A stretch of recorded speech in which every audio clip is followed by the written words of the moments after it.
EF5s. Rising to the top of the Enhanced Fujita Scale, EF5s are the most powerful classification a tornado can possibly get, and their destructive power is incredible. With estimated winds in excess of 200 miles per hour, EF5s are the most violent windstorms on planet Earth and are capable of leveling everything in their path, tossing cars hundreds of yards and carving deep scars into the ground. They are the kings of our skies and one of the most destructive forces on our planet. Since the implementation of the Enhanced Fujita Scale in 2007, there have been a total of 9 tornadoes that have officially reached this terrifying metric. Remarkably, 6 of them are from 1 year alone. This is the story of one of the most violent years for tornadoes in modern history, 2011, the year of the EF5. The 2011 tornado season started off slow in the months of January and February before beginning to rapidly pick up in March and April, including a high-risk outbreak in the Deep South on April 15th, which produced several significant tornadoes. However, this was sadly only a sample of the destruction to come. As the month of April progressed, one of the most conducive environments for violent tornadoes ever documented was beginning to set up over a portion of the southeastern United States known as Dixie Alley, and as the end of the month approached, this setup would unleash one of the most devastating tornado outbreaks in recorded history. On April 27, 2011, the largest tornado outbreak ever recorded would strike the southeastern United States, producing hundreds of tornadoes, including 4 EF5s. The first of these would touch down near Philadelphia, Mississippi. The Philadelphia, Mississippi EF5 began just north of town and traveled northeast, slowly intensifying over the first few miles of its track before becoming violent as it paralleled US 21. The tornado reached EF5 strength for the first time here as it debarked trees, leveled homes, and threw vehicles hundreds of yards through the air. The forces inside the tornado became so intense here, it ripped the grass out of its roots and drilled into the earth, digging a trench in the ground 2 feet deep in some places. Remarkably, this was done while the tornado was moving at over 55 miles per hour and is some of the most intense ground scouring ever observed from a tornado to this day. The tornado would reach EF5 intensity a second time only a couple miles to the northeast, where it once again caused extreme ground scouring, leveled structures, and even ripped asphalt off the roads in some spots, something that is only seen in the strongest tornadoes. The twister would slowly weaken over the next 14 miles before dissipating at 3 p.m. southwest of Macon, Mississippi. The Philadelphia EF5 thankfully tracked through a mostly rural area and, despite its ferocious strength, impacted few structures, resulting in only 3 fatalities. However, despite the rural track, the exceptionally intense ground scouring from this tornado would cement its legacy as one of the most intense tornadoes ever observed. 80 miles to the northeast, another supercell would quickly develop, and as it crossed the Alabama border, produced one of the deadliest tornadoes in US history. The tornado began at 3:05 p.m. west-southwest of Hamilton, Alabama, and traveled quickly to the northeast, slowly strengthening for the first 15 miles of its track. Minutes later, the tornado rapidly intensified, and as it approached the outskirts of Hackleburg, reached EF5 intensity for the first time.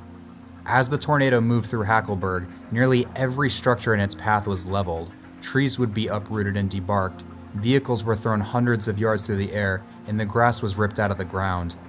Over 75% of Hackleburg would be destroyed, and 18 lives would be lost before the storm left the devastated town. Several miles to the northeast, the tornado reached EF5 intensity for a second time as it impacted the small town of Phil Campbell. Here, numerous well-constructed homes would be completely swept away, and a 25-foot section of pavement would be scoured off a road and thrown over a quarter mile away. In one spot, the winds became so intense they ripped the roof off of an underground storm shelter and scoured the ground nearby. A total of 27 people would lose their lives in Phil Campbell before the tornado finally moved on. Farther to the northeast, the tornado reached its maximum intensity as it impacted the small town of Oak Grove, where it obliterated and completely swept away an exceptionally well-constructed brick home and left a continuous swath of EF5 damage for the next 8 miles, removing anything that stood in its path. The tornado remained violent, producing high-end EF4 damage as it became increasingly rain-wrapped, shrouding the monster hidden within. The tornado would continue for another 86 miles, devastating numerous communities in its wake before finally dissipating at 5:40 p.m.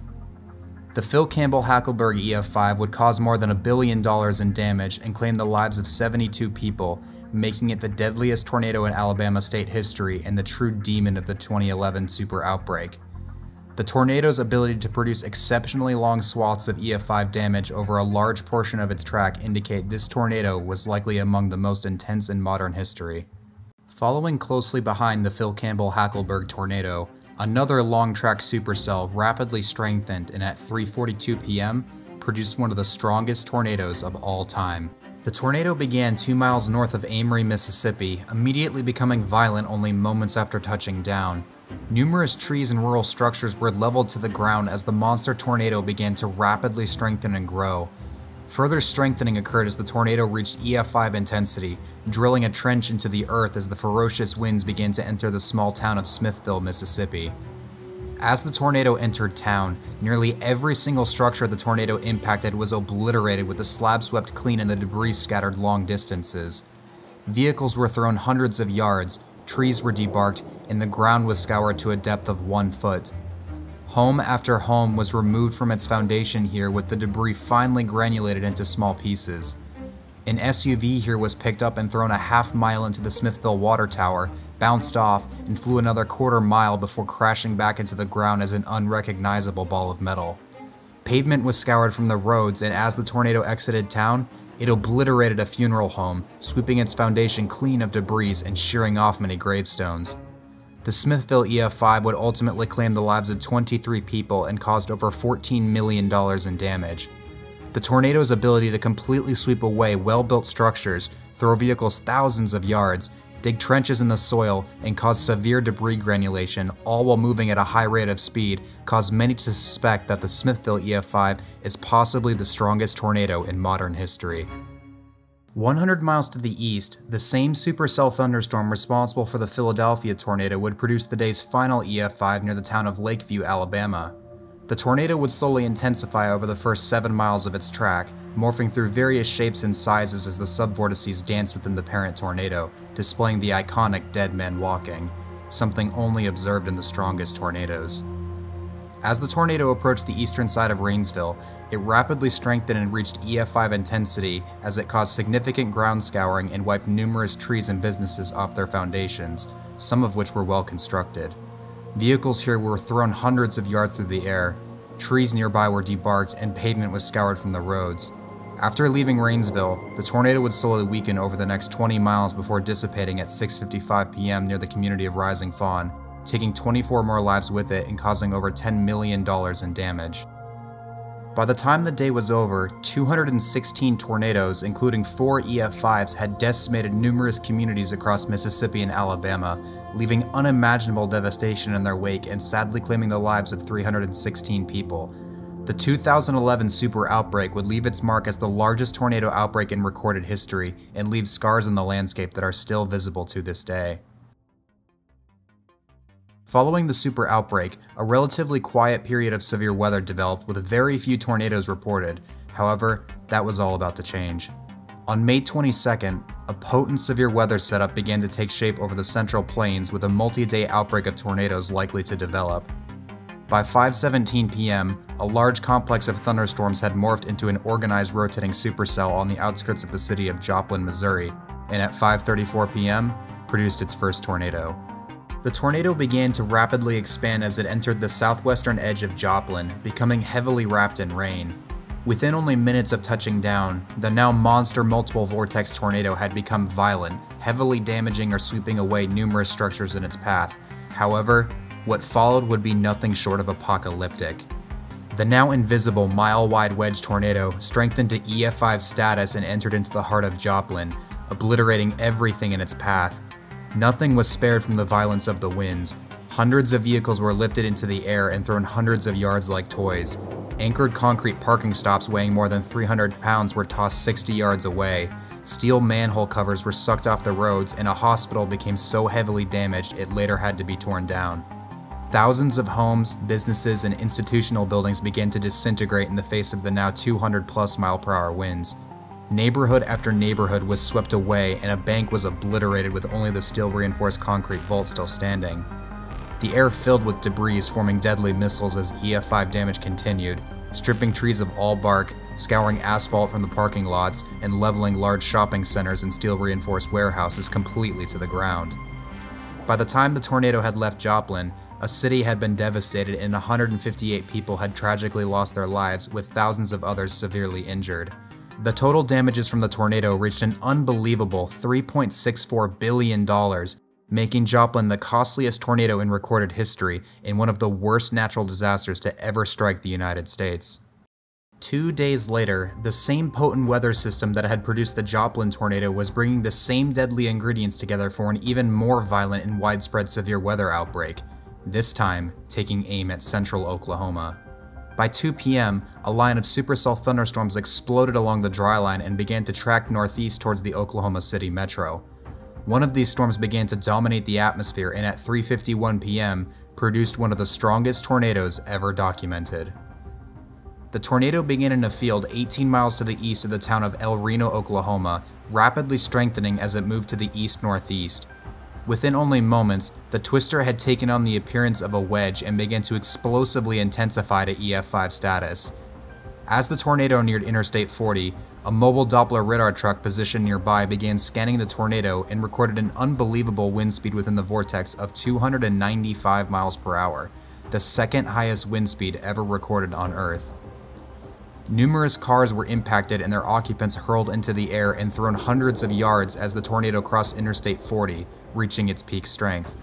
Here, the tornado would strike an oil drilling site and produce some of the most unbelievable tornado damage ever seen. The oil rig weighed over 2 million pounds and was anchored into the ground and to the borehole, providing an additional 200,000 pounds of downforce. Despite this tremendous weight and stability, the ferocious winds of the tornado completely destroyed the rig, blowing it over and causing it to roll several times and bending the rig's large steel blowout preventer.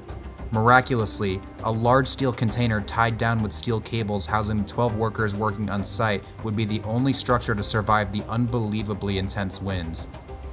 The tornado would remain violent for the next 26 miles as it devastated several rural communities between El Reno and Piedmont, Oklahoma, completely sweeping away dozens of homes and debarking many trees before gradually weakening, with the final EF5 of 2011 dissipating at 5:35 p.m. near the town of Guthrie, Oklahoma, taking 9 more lives with it and cementing itself as one of the most powerful tornadoes ever recorded.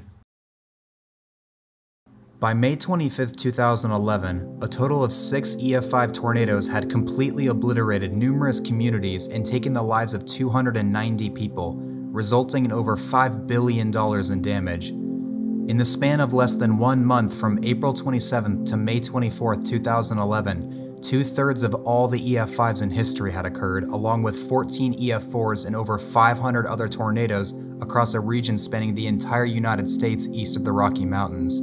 To have such an extreme concentration of all the EF5s in 1 year seems to defy all reason. However, it is very likely that this remarkable concentration of EF5 tornadoes is even more extreme than we realize.